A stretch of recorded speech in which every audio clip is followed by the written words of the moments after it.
একদম fun reel, একটা ছোট্ট বাচ্চা একটা ক্লাসের মধ্যে, বাকিরা সবাই মিলে ফান করছে, একটা জন্মদিন, ওই বাচ্চাটাকে বাচ্চাটা আসার পরে ওরা সব, বাচ্চাটা সারপ্রাইজড আর কি, ওরা ওকে উইশ করতেছে, জন্মদিনের উইশ করতেছে, এবং বাচ্চাটা অবাক হয়ে গেছে, এবং ওরা যেভাবে চিৎকার করে ওকে উইশ করেছে, বাচ্চাটা কেঁদে দিছে, ও যেহেতু ছোট।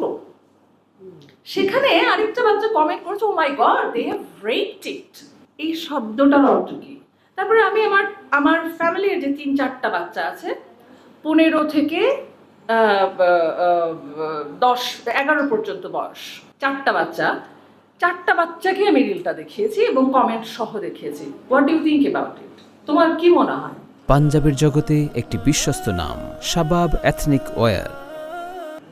এই ভাষাটা ব্যবহার করার অর্থ কি, এবং এই ব্যবহার করাটা অনেকেই, ওরা 4জনই আমার দিকে হতবিহ্বল ভাবে তাকিয়ে থাকলো যে আমি কেন এটাকে একটা পয়েন্ট মনে করছি, কেন এটা একটা পয়েন্ট, এটা তো একটা মজা, এটা তো কিছু না, এটা তো একটা মজা।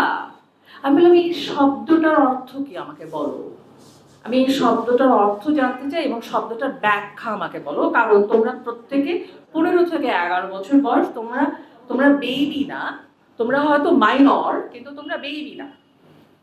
হ্যাঁ, তারপরে আমাকে বলো যে এই শব্দটা ফান হিসেবেও ব্যবহার করা যায় কি যায় না। হ্যাঁ, এমন হতে পারে যে আমি কি, এই প্রশ্নটা আপনি কিন্তু ভাবতে পারেন যে আমি কি একটু সিরিয়াসলি নিয়ে ফেলেছি, নাকি আমি ট্রমাটাইজড, যা হয়েছে এই যে গত 3-4টা রেপ, বাচ্চাদের রেপ যে আমরা দেখলাম, বা আমরা যে এর মধ্যে আমরা এপস্টিন ফাইলও দেখে ফেললাম, এটার পরে কি আমি ট্রমাটাইজ, সে কারণে কি আমি এই ধরনের প্রশ্ন করেছি?